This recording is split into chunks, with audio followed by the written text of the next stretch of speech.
टेनो 2024 जी हाँ, अगर मैं बात करूँ कि किस तरीके से कैसे क्या आपको प्रिपरेशन जो है वो अपनी कंटिन्यू करनी है। देखो एक चीज़ ध्यान में रखना कि अगर आप 2024 के लिए प्रिपरेशन करना चाहते हो तो आपको मेन अभी से ही सारी चीज़ें एक स्ट्रेटेजिक तरीके से आपको करनी पड़ेंगी। देखो सबसे पहली चीज़ आप ये समझो कि 2024 का जो आप सभी का एग्ज़ाम हो रहा है, ठीक है, 2024 का जो आप सभी का एग्ज़ाम हो रहा है, उस एग्ज़ाम में आपकी क्या क्या चीज़ें जो हैं वो आप सभी की आती हैं। आप सभी को पता है, जितने भी 2023 में जिन्होंने एग्ज़ाम दिया है, 24 के फ्रेशर्स हैं, सभी को सारी चीज़ें पता हैं कि आपका इसमें क्या आता है, रीजनिंग आता है, ठीक है, इंग्लिश आता है और जी आता है। अब इसमें फ़र्क ही क्या है, कई लोग कहेंगे अरे ये तो हमें भी पता है, लेकिन सबसे इम्पोर्टेंट बात ये है कि आप सभी को अभी से ही एक एक सब्जेक्ट पे आपको कमांड करनी चाहिए। जैसे रीजनिंग में अगर मैं बात करूँ, देखो रीजनिंग में क्या होता है ना, आपके अलग अलग चैप्टर्स के क्वेश्चंस आपसे पुट अप होते हैं। अगर आप फ्रेशर्स हो तो क्या करो, आप चैप्टर वाइज जो एक है बुक है वो आप ले लो, जिससे चैप्टर वाइज सारे सवाल आपको कहीं ना कहीं दिए हों।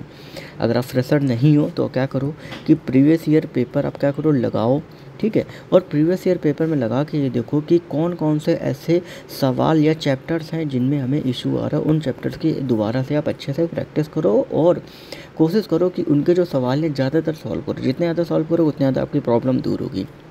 तीसरा हम बात करते हैं कि इसके अलावा रीजनिंग में जितने भी इम्पोर्टेंट जो आपके टॉपिक्स होते हैं, ठीक है, जैसे आपका कुछ ऐसे होते हैं स्टेटमेंट एंड कंक्लूजन के आपके सवाल होते हैं, ठीक है, और आपके टाइम एंड क्लॉक के आपके सवाल होते हैं। तो इस तरीके से अगर आपके सवाल आ रहे हैं, कैलेंडर के आ रहे हैं, तो उनकी अच्छे से प्रैक्टिस करो, ठीक है, और ज़्यादा से ज़्यादा अगर आप क्या करो वीक में, ठीक है, 2 बार, ठीक है, आप चाहो तो सेक्शनल आप लगा सकते हो, सिर्फ स्पेशल रीजनिंग का आपका, अगर आप चाहो तो एसएससी सीजीएल सीएचएसएल किसी का भी लगा सकते हो, ठीक है, या स्टेनो का भी वीक में 2 बार जो है वो मॉक टेस्ट लगाओ, ठीक है। सेक्शनल अगर आप सब्जेक्ट वाइज लगा रहे हो तो भी चलेगा, कोई दिक्कत नहीं है।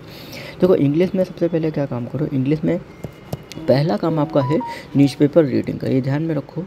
न्यूज़पेपर रीडिंग का सबसे पहला जो काम है वो आपको करना है। न्यूज़पेपर रीडिंग अगर आप कर रहे हो तो कहीं ना कहीं आपकी जो इंग्लिश है वो कहीं ना कहीं आपकी स्ट्रांग हो रही है। दूसरा काम आपको क्या करना है कि वोकैब्स पे आपको कमांड रखना। देखो न्यूज़पेपर अगर आप करोगे तो उसमें वोकैब्स आएंगे, तो उसमें अंडरलाइन करोगे, लिखोगे। दूसरा वोकैब्स पे आपको कमांड रखने की कोशिश करना है कि डेली कम से कम 50 वोकैब्स जो होनी चाहिए वो आपको तैयार होनी चाहिए अगर आप फ्रेशर्स हो। तीसरा काम आपको क्या करना है कि आपको किसी भी बुक से, चाहे वो आपका नीतू सिंह की हो, ठीक है, चाहे नीतू सिंह की ले लो, ठीक है, या तुम मिरर ऑफ कॉमन एरर आप ले सकते हो, या एसपी बख्शी से ले सकते हो। तो उनमें क्या करो, ग्रामेटिकल जो भी चीज़ें हैं वो रूल आप याद करो कि जैसे मान लो हार्डली के साथ आपका क्या लगता है, स्कार्सली के साथ क्या लगता है, ठीक है, और उनके प्रैक्टिस करो, ठीक है। और इसके बाद क्या करो कि डेली एक कंप्रहेंशन या क्लोज टेस्ट जो है वो डेली एक जो है वो आपका सॉल्व करो, डेली एक सॉल्व करो। आपकी इससे प्रैक्टिस है कि बहुत इंपॉर्टेंट रहता है। और जीए के लिए कुछ नहीं करना है भैया, देखो सिंपल बात है, लूसेंट या अरिहंत अगर आप तैयार कर रहे हो, लूसेंट या अरिहंत में, तो 2 में से कोई भी एक बुक ले लो, उसको आसानी धीरे धीरे करके तैयार करो। आपको धीरे धीरे करके सारी चीज़ें समझ में आने लगेंगी, ठीक है। लूसेंट और अरिहंत आपको कवर करना है। और इसके अलावा कोशिश करो करंट अफेयर आप तैयार कर सकते हो अगर आप डेली बेसिस पे चाहो तो, हर जगह डेली बेसिस पे नहीं तो आई नेस्ट करके वहाँ पे सिंपल शॉर्ट 8 से 10 क्वेश्चन होते हैं, डेली बेसिस पे देख लो।